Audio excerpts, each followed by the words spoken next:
It was 6:14 a.m. when my phone buzzed. One vibration, one message, 8 words that ended 4 years of marriage. Found your blog? I'm disgusted. We're done. No punctuation, no hesitation, just that. I stared at the screen, half awake, half numb. For a moment I thought it was a mistake. Maybe Dale meant to send it to someone else. But no, the name was mine. The tone was his.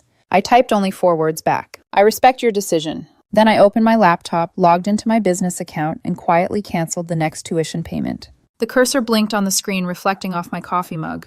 $29,000. Due in 3 days. His tuition. His dream. My exhaustion. My name is Peggy Lindsay, 31 years old, senior software developer by day, ghost freelancer by night. For the past 4 years, I'd been financing my husband's medical school. Every semester, tuition, books, rent, food, all covered. Dale, 29, was in his 3rd year at Lakeside Medical, brilliant, charming, and endlessly ambitious. The kind of man who made everyone believe he was destined for greatness, including me. When he got his acceptance letter, we'd celebrated like kids. He'd lifted me off the ground and shouted, "We did it, Peggy. We're finally starting our real life." I believed him. Back then, we didn't talk about money. His parents made too much on paper to qualify for aid, but refused to contribute. "It's your husband's job now," his mother Linda had said. And somehow it became mine. Every month, my salary of $95,000 barely covered the basics: rent, insurance, groceries. The rest, the impossible part, came from my side hustle. While Dale slept, I'd sit at our dining table until 3 a.m., building mobile apps, fixing back-end code for strangers across the world. My small LLC CN Solutions became the invisible artery of his dream. The tuition payments went out automatically from that account. He thought it was from my regular income. He never asked. I never explained. Maybe that was my first mistake, mistaking silence for trust. The blog he found wasn't even personal, just a small corner of the internet where developers like me vented about clients, posted code snippets, memes about debugging at midnight. Sometimes I wrote about fatigue, about the absurdity of working 80 hours a week so someone else's dream could live. It was sarcasm. Frustration turned into humor. Apparently Dale didn't find it funny. After his text, I expected a storm, a call, a confrontation. Nothing came. Just silence, the kind that rings. I checked the mirror while brushing my teeth. The woman staring back at me looked older than 31. Skin pale from monitor light eyes, rimmed with sleepless gray. When had I started disappearing? By noon, the apartment was still quiet. His jacket hung by the door. His coffee mug from yesterday sat untouched, a ring of dried cream circling the rim. I opened my phone again. Still no response. Just that single thread. "Dale found your blog. I'm disgusted. We're done. Me. I respect your decision." 8 words versus 4. That's what our marriage had been reduced to, a ratio of imbalance. I tried to work, opened my IDE, stared at a screen of uncompiled code, lines blurred, cursor blinked. My brain replayed the last few months instead. The late-night shifts, the half-hearted kisses before he ran off to the hospital, the way he'd say, "You're amazing," without ever asking if I was okay. Every time I'd felt invisible, I'd tell myself, "He's just stressed." Every time he called me too pragmatic, I'd tell myself, "He'll understand one day." But that day never came. At 2:30 p.m., a notification appeared. The automated email reminder. Upcoming payment, $29,000, due in 3 days. The system still assumed I'd pay. Of course it did. I always did. But not this time. I hovered my cursor over the cancel button. My chest tightened, not out of spite, but grief. Because part of me still loved him. The part that stayed up coding through migraines just to keep his tuition on schedule. Click. Payment canceled. A small silent rebellion. Outside, rain began to fall, tapping the window in rhythm with my heartbeat. The city below blurred into gray. For the first time in years, I had no deadlines that weren't self-imposed. No one depending on me to save their future. And that should have felt freeing. It didn't. It felt empty. I scrolled through our old photos, Dale and I, at the lake. His white coat ceremony, the 2 of us holding coffee cups in front of our first apartment. In every picture, I was the one looking at him. He was always looking at something else. I hadn't noticed until now. The doorbell didn't ring. The phone didn't buzz. The silence stretched into evening. I made myself dinner, rice and eggs, and ate it alone under fluorescent light. The same way I'd worked. The same way I'd loved. When the clock hit midnight, I opened my blog and reread the post that had disgusted him. Supporting someone else's dream shouldn't mean burying your own. That was it. No names, no anger, just truth. Maybe the truth was what disgusted him. I saved the post to the private archive, then shut the laptop. The room went dark. Only the faint hum of my computer remained like the echo of all those nights I'd traded rest for his ambition. I whispered to no one. You wanted independence, Dale. Now you have it. The rain stopped. The air smelled like metal. Somewhere in the distance, a siren wailed, faint but persistent, as if warning me that peace would come at a price. And deep down, I already knew this was just the beginning. Dale didn't call that night, not the next day either. I woke up to quiet, the kind that presses against your chest, making you question whether the world has forgotten you. Then, late that evening, my phone finally rang. But it wasn't Dale. Peggy. It's Marcus. His voice was sharp, accusatory. Marcus, Dale's best friend since college, the kind of man who believed loyalty meant taking sides without knowing the story. What did you do to him? He demanded. Dale's been at my place all day saying you embarrassed him online. He says you've been posting about how miserable you are supporting him. That's financial abuse, Peggy. I almost laughed. Not because it was funny, but because if I didn't laugh, I might start screaming. I wrote about debugging code Marcus, about staying up too late, about exhaustion. I never mentioned his name. Well, he says it's obvious who you meant. Then maybe his guilt filled in the blanks. He paused, caught off guard. You're really not going to fix this. He said the tuition's due. You let him lose everything over pride. No, Marcus, I said softly. Over principle. I hung up before he could reply. For a moment, I sat motionless, staring at my reflection in the dark laptop screen. My face was lit only by the monitor's glow, the same glow that had kept his dreams alive for 4 years. How ironic that the same light now illuminated his downfall. By the next morning, the silence had turned to panic. 6 missed calls from Dale, 3 voicemails, all variations of the same desperation. Peggy, the bursar's office says the payment failed. Can you check what's wrong? Please call me. They're threatening to drop me from classes. Peggy, don't do this. We can talk. Talk. The word stung. When I'd wanted to talk about Bill's about exhaustion, about him never asking how we managed, he'd said, don't stress me out before exams. Now he wanted dialogue. At noon, he called again. I answered this time. His voice was trembling. They're saying the payment didn't go through. Did something happen with our account? I exhaled slowly. Which account, Dale? The joint one. I closed my eyes. That account never had $29,000 in it. There was silence on the other end, then a faint, incredulous laugh. What are you talking about? You've been paying my tuition for 3 years. Yes, I said, from my freelance account. What freelance account? CN Solutions. My side work. The projects I post about on my blog, the one that disgusts you. He didn't answer, just breathing, a low, disbelieving sound. You thought my $95K salary covered rent, groceries, insurance, and $60,000 in tuition every year. I never asked, he stammered. I know. The silence this time wasn't peaceful. It was collapsing. I could almost hear his pride splintering on the other end of the line. Finally, he whispered, I didn't know. No, you didn't want to know, I said, because that would mean facing the truth that you've been living on someone else's sacrifices. I could hear him swallow hard. You should have told me. I tried, I said. Every time I asked for a break or said I was tired or joked that you owed me a vacation, that was me trying. He said nothing, just shallow breathing. Then the call ended without goodbye. By evening, the text started. I can't believe you canceled it. Please, Peggy, don't do this.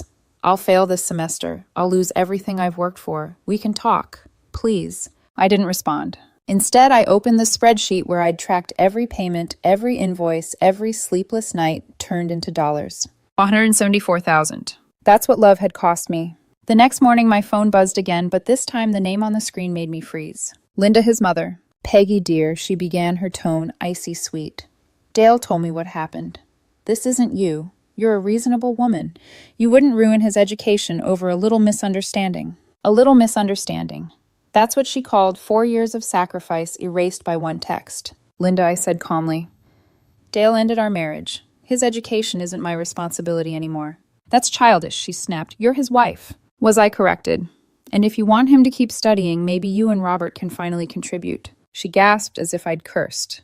We've already helped plenty. No, I interrupted. You lectured. I paid. I hung up before she could finish. By the 3rd day, I could almost feel the panic crawling through the walls. Dale hadn't come home. The air in the apartment was stale, a ghost of what used to be our life. I deleted our last photo from my phone, the one where he was holding his stethoscope like a trophy, smiling into the future. The truth hit me then I'd been financing not a dream, but an illusion. That night around 10, my doorbell rang. When I looked through the peephole, Dale was standing there, disheveled eyes red, holding his phone like a lifeline. I didn't open the door right away. Through the wood, I heard his voice break. "Please, Peggy, I messed up. I shouldn't have said what I said. I was angry. I thought you were mocking me." I finally opened the door just enough for his words to reach me clearly. "I wasn't mocking you," I said. "I was surviving you." He blinked confused. 4 years, Dale. 80-hour weeks. No vacations. No rest. And you never once asked how we could afford it. You just assumed I'd figure it out. I didn't know, he whispered again. "Exactly." He took a step closer. "Can we just talk? Please, I'll lose everything if you don't help me." I met his eyes, the same eyes that once made promises now filled with fear. "You already lost something more important," I said softly. "You lost me." He stood there motionless. Then quietly, "You don't mean that." But I did. I closed the door before he could say another word. When his footsteps faded, I leaned against the wood and exhaled. My hands were trembling, but my heart was steady. Outside, thunder rolled distant but growing closer. And for the first time, I realized something. This wasn't punishment. It was balance. Because love without gratitude isn't love at all. And silence, it turns out, has a price. By the next morning, my phone looked like it was bleeding. 17 missed calls, 43 unread messages, all from Dale. "Peggy, please, you can't just abandon me like this. I was wrong. Okay, I overreacted. They're saying I'll be dropped from the semester by Friday. Please, I'm begging you." I scrolled through every message without replying. The words started blurring together. Guilt, panic, entitlement, a language I had spent 4 years learning to read between the lines. At 10 a.m., the knock came, not a polite one, a desperate, heavy thud that rattled the glass. I opened the door. Dale stood there, drenched from the rain, his white shirt clinging to him like paper. His hair was a mess, eyes rimmed red. The polished future doctor look was gone. All that was left was a boy who never thought his safety net would vanish. "Can we talk?" he said, voice shaking. I stepped aside wordlessly. The apartment still smelled faintly of his cologne sandalwood, and caffeine, an echo of the mornings when he'd rush out before sunrise. Now he just stood in the entryway, dripping water onto the floor. "You didn't have to cancel the payment," he said finally. "You could have just told me you were upset." I gave a humorless laugh. Upset, Dale, I was exhausted. For years. "I get that, but why post about it? Why make me look like what ungrateful I cut him off? I didn't name you. You named yourself the moment you decided to be offended." He dropped his gaze. "I thought you were proud of me." I was, until I realized pride was a one-way street. He started pacing hands in his hair. "You're ruining everything over a blog post." "No," I said quietly. "You ruined everything when you decided that my exhaustion was an embarrassment." He looked at me like he didn't recognize the woman in front of him, the woman who no longer trembled to keep him comfortable. "Peggy, please," he whispered, voice breaking. "I can't lose this. You know how hard I've worked." My throat tightened. There it was again, that you. You know how hard I worked. "Never we." "I know exactly how hard," I said, "because I was working right beside you, only my work paid for yours." He froze. I continued, voice steady now. "Do you know how many times I fell asleep at my desk while you were studying? How many nights I coded until sunrise, so you wouldn't have to worry about tuition? How many friends I stopped seeing because I couldn't afford the time or the money?" He opened his mouth, but no words came out. "I did all of that," I said, "because I believed in us. And you threw it away over a joke on the internet." The silence stretched until it hurt. Then finally he said the thing I'd been waiting to hear, but not in the way I wanted. "I didn't ask you to do any of that." The words hit like a slap, short, sharp, true, and cruel. I took a deep breath, stepped closer until our reflections blurred together in the window's glass. "No, you didn't ask. You just expected." He turned away, jaw tightening. "You're twisting this." "I'm clarifying it," I said. For a long moment, neither of us spoke. The sound of the rain filled the room like static. Then he tried again, softer this time. "I know I said awful things, but Peggy, we can still fix this. We've been together too long to let it end like this. Just make the payment, please. I'll figure out the rest later." There it was, the plea. Not for love, not for forgiveness, for funding. I looked him straight in the eye. "You're not asking to fix our marriage, Dale. You're asking me to fix your mistake." "I'm asking for help, and I'm done helping someone who only notices me when his world collapses." His lips parted like he wanted to protest, but the words never made it past his pride. He ran both hands through his hair, frustrated. "Peggy, I can't start over. I'll lose 3 years of school." "And I lost 4 years of myself," I said quietly. That stopped him. For a second, he just stood there, dripping rainwater onto the hardwood floor. Then he whispered, "I'm sorry." I searched his face. The apology was there, but not the understanding. Not yet. You're sorry for the consequences, I said, not for what you did. He blinked hard. I'll pay you back, every cent, I swear. You won't, I said, because you can't. And even if you could, that's not what I want. Then what do you want? I want you to understand that love isn't something you outsource. He stood there breathing unevenly, rain dripping from his sleeve. Then he whispered, I don't know how to fix this. I gave a faint, tired smile. Maybe that's finally honest. I walked to the door and opened it. Go home, Dale. Peggy. I mean it. Go. You wanted independence. This is what it looks like. He hesitated, eyes wide, then stepped out into the rain. I closed the door behind him. For a long time, I just stood there, palms pressed to the wood, breathing in the silence. It didn't feel empty anymore. It felt necessary. When I finally sat down, I noticed his old stethoscope hanging on the wall hook. He left it there, the same one I'd bought with my freelance bonus 2 years ago. I stared at it for a while, then took it down and placed it in a box labeled storage. Maybe one day I'd forget the sound of his voice, but not the sound of my own heart finally saying no. Outside, thunder rolled again, closer this time. I turned off my phone, shut the blinds, and let the storm rage without me. For the first time in years, I wasn't trying to stop it. 3 days after Dale walked out, the silence shattered. It started with a phone call from my lawyer, Bianca, a woman with a sharp tongue and an even sharper sense of justice. You might want to sit down for this, she said. Dale just filed for temporary spousal support. Claims you were emotionally manipulative and financially controlling. For a second, I thought she was joking. He what? Bianca's laugh was low and credulous. He says he was dependent on your income and that you used money to punish him. I let out a sound between a laugh and a choke. I punished him by paying his tuition. Oh, it gets better, she said. He attached screenshots of your blog posts as evidence of emotional distress. I closed my eyes, leaning back in my chair. A blog post. 4 years of sacrifice reduced to a paragraph about burnout. Bianca, I said quietly, he's desperate. Yes, she said, and that makes him dangerous. That afternoon, Dale's narrative started spreading online. A carefully crafted post on his social media. Financial abuse isn't always about taking, sometimes it's about control. I'm finally free. The likes poured in. His classmates commented words like, proud of you for speaking up. Takes courage to leave toxicity. He'd always been charming, even when lying. I didn't post anything. Not yet. Bianca told me to wait. Let him bury himself, she said. But when Linda, his mother, started calling again, leaving voicemails filled with venom. You ruined his reputation, Peggy. Everyone's talking about it. I realized silence wasn't strength anymore. It was surrender. That evening, I sat at my desk, staring at a mountain of receipts, bank statements, freelance invoices, physical proof of 4 years I'd spent being invisible. Bianca called again. We can file a counterclaim. Tuition reimbursement. Half of everything you paid, $87,000. I hesitated. That'll destroy him. She didn't miss a beat. He started the war, Peggy. You're just writing the history. I stared at Dale's stethoscope still sitting in the storage box across the room. Then I nodded. File it. The next week was a blur of court emails, angry texts, and tension humming through every waking hour. Then one morning, an email from my bank froze me in place. Alert suspicious activity detected on your secondary credit card. $8,327 charged in the last 48 hours. Luxury boutiques, fine dining, spa packages. My hands shook as I called the number. Cancel the card, I said. Would you like to dispute the charges the representative asked? Yes, every single one after our separation date. The woman on the other end hesitated. That could be considered fraud, ma'am, especially if he's still legally your husband. I almost laughed. He ended our marriage over a blog post. I have it in writing. By the time I hung up, my phone was already ringing again. Dale. I answered on speaker, voice cold. You used my credit card. His tone was defensive. I needed essentials. Louis Vuitton is an essential. I'm going through a hard time, Peggy. I don't get to what Dale control you're spending. Because it's not control anymore. It's boundaries.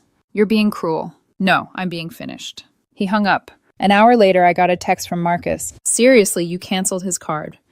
You're making him look pathetic. Let him at least survive, Peggy. I typed, then deleted, then finally sent. He survived 4 years of my unpaid labor. He'll manage. That night, something inside me snapped, not in anger, but in clarity. If he was going to weaponize my silence, I'd weaponize my truth. I logged into my old freelance forum and posted a detailed thread titled, The Cost of a Dream, without names, just facts. 4 years ago, I married a man who wanted to be a doctor.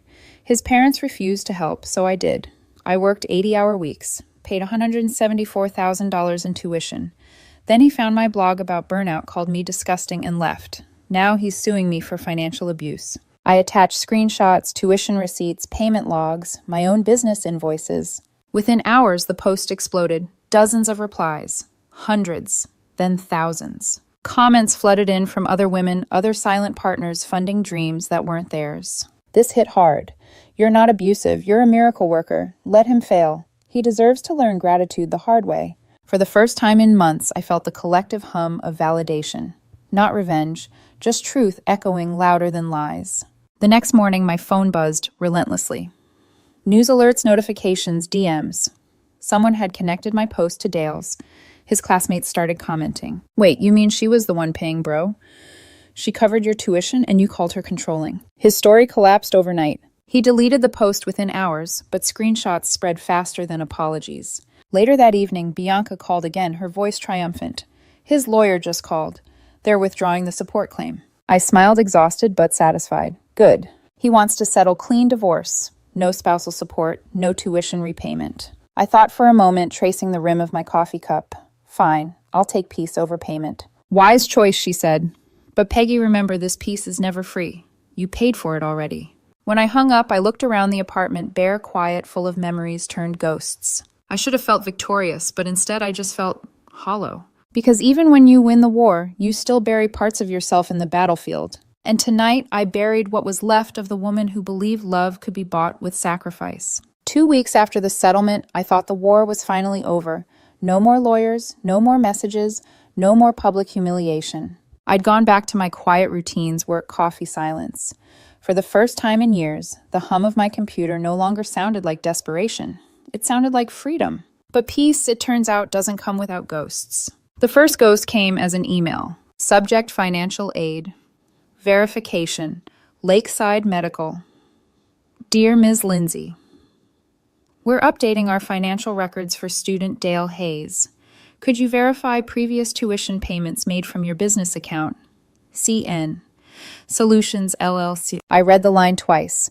Business account. They didn't think I was a person. They thought I was a loan company. Curiosity twisted into dread. I called the number listed in the email. The woman on the other end sounded cheerful. Oh yes, we just need confirmation of the payments since we're adjusting his aid eligibility. It seems he might owe taxes on those amounts. My heart stopped. Taxes. Yes, she said matter-of-factly. If those were personal payments from your business not structured as a loan, the IRS may consider them gifted income. Gifted income. 4 years. $174,000. I hung up and stared at the wall. For the first time, I didn't feel anger, just disbelief. I had spent years paying his tuition, and now that debt could destroy him. It was poetic, cruel, and completely unintentional. I called Bianca immediately. When she picked up, she didn't even let me finish the sentence before whistling softly. Oh, Peggy, this is delicious. I didn't plan this, I said. I know, she replied. But the universe has a sense of humor. He's looking at least 50, maybe 60,000 in back taxes. That's not funny. It's justice. That night, the second ghost came, Linda. Her voice was sharp enough to cut glass. You knew this would happen, didn't you? You set him up. I sat calmly at my kitchen table, sipping tea. I set him up by paying his tuition. You paid through your company. You tricked him into debt. I didn't trick him into anything I said. He never asked how the money got there. Her voice cracked. He's ruined, Peggy. You've ruined his life. I wanted to say no, he did that himself. But I didn't. I just hung up. Because there was no satisfaction in watching someone drown in the water you once kept him afloat in. 3 days later, Dale called. I didn't answer the first few times. Then he texted, Please, 1 meeting, no lawyers. I need to explain. Against my better judgment, I agreed. Not for closure, but for confirmation. I wanted to see if he finally understood. He met me at a small cafe near the hospital. When I walked in, I almost didn't recognize him. The confident, clean-cut med student was gone. He looked thinner, paler.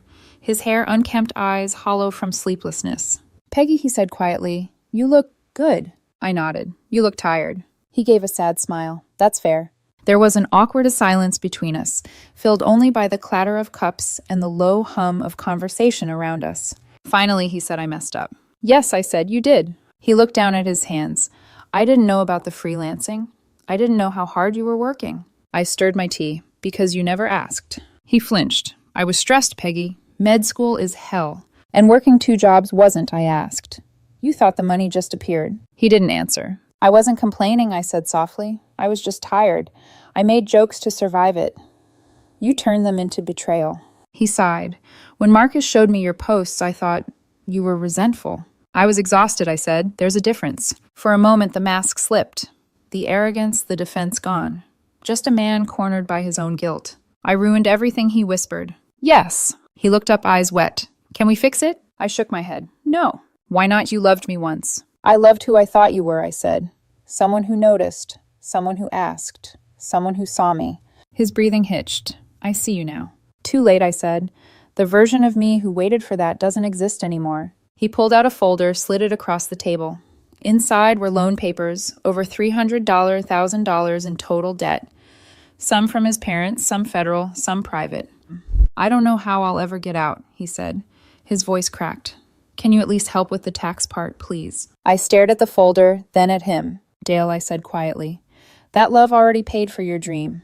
The bank is closed. He looked shattered. So that's it. That's it. He signed the final divorce papers that day. No support, no repayment, no promises. Just signatures, black ink over years of red flags. When he left the cafe, I didn't watch him go. I just sat there staring out the window, the afternoon sunlight spilling across my half-empty cup. I should have felt vindicated. Instead, I just felt still. Because some debts don't need to be collected. They just need to stop being carried. That night, I took the box from the closet, his stethoscope, old photos, the engraved pen I'd bought him for his white coat ceremony, and placed it by the door. Tomorrow, I'd drop it off at the donation center. Not out of spite, out of mercy. For both of us. It's strange how quiet life becomes when the storm finally ends. No more court filings, no more late-night texts, no more strangers debating my character online. Just peace. And peace after years of chaos feels almost unfamiliar, like a room too big after you've lived in a box. 6 months had passed since the divorce papers were signed. Dale was now in residency, hundreds of miles away, buried under debt he could no longer ignore. Last I heard from Bianca, he owed over $320,000, including interest and IRS penalties. His parents had made it clear the loan they gave him wasn't a gift. They were charging him 6% interest, treating their son like an investment that went bad. Bianca had chuckled when she told me, I guess karma doesn't need my help after all. Meanwhile, my world had changed in quieter, kinder ways. I got promoted to senior software architect. My side business, CN Solutions, was thriving. For the first time in 4 years, I could choose my clients instead of chasing them. And most importantly, I finally took a vacation 2 weeks in Da Nang, overlooking the ocean. I remember sitting on the balcony the first morning, watching the sunlight spread across the water like melted gold. I thought of all the nights I'd traded for someone else's dream, all the parts of myself I'd left behind on glowing screens and unpaid rest. And for the first time, I felt no bitterness, just distance. When I got back, a single text waited for me. Dale saw you got promoted. Congratulations. No punctuation, no emotion, just familiarity pretending not to be longing. I didn't reply, not because I was angry, but because there was nothing left to say. He had built a future on the foundation I gave him, and I had finally stopped trying to hold up what was never meant to stand. But peace has its ironies. A month later, Bianca called again, laughing before she even finished hello. You're going to love this, she said. Apparently your ex is a cautionary tale now. I frowned. What do you mean? His classmates have a term for it, pulling a haze. It means throwing away a good thing over pride. I didn't know whether to laugh or cry. I did both. Sometimes I still think about the night it all began, that text at 6:14 a.m. Found your blog. I'm disgusted. We're done. How final it sounded. How little he realized that ending me was also ending everything that held him up. One evening, I was finishing some freelance work when a notification popped up on my screen. A familiar username had liked one of my posts on the same forum where it all began. A throwaway account, but the mistake was obvious. The writing style, the timing, the same patterns of browsing. Dale. He'd forgotten to switch accounts. The post he'd liked. A short reflection I'd written weeks earlier. Freedom isn't revenge. It's the silence that follows once you stop explaining yourself to people committed to misunderstanding you. Within minutes, the like disappeared. The account went private. I smiled, leaned back in my chair, and whispered, some lessons come with interest. Later that night, I went for a walk. The city was alive, but not overwhelming soft laughter from nearby cafes, headlights reflecting off rain-damp streets. As I crossed the bridge, I felt a breeze move through my hair, cool and forgiving. It hit me then, the truth I'd been circling for months. I used to think love was sacrifice, that giving everything made you good, that endurance proved worth. But real love doesn't demand proof. It asks for partnership, and partnership doesn't survive on silence. When I got home, I opened my journal and wrote my final entry about Dale. Some debts get paid in dollars, others in years. I paid both. But what I gained can't be bought back: self-respect, rest, and peace. And peace is the most expensive thing I've ever owned. I closed the journal, turned off the lights, and looked out at the skyline. The same view that once made me feel trapped now felt wide open. Somewhere, Dale was probably staring at his own glowing screen, chasing sleep, chasing approval, chasing stability. And me, I was done chasing. I was finally still. As the city lights shimmered like tiny stars, I whispered to the night, not out of anger, not even closure, but gratitude.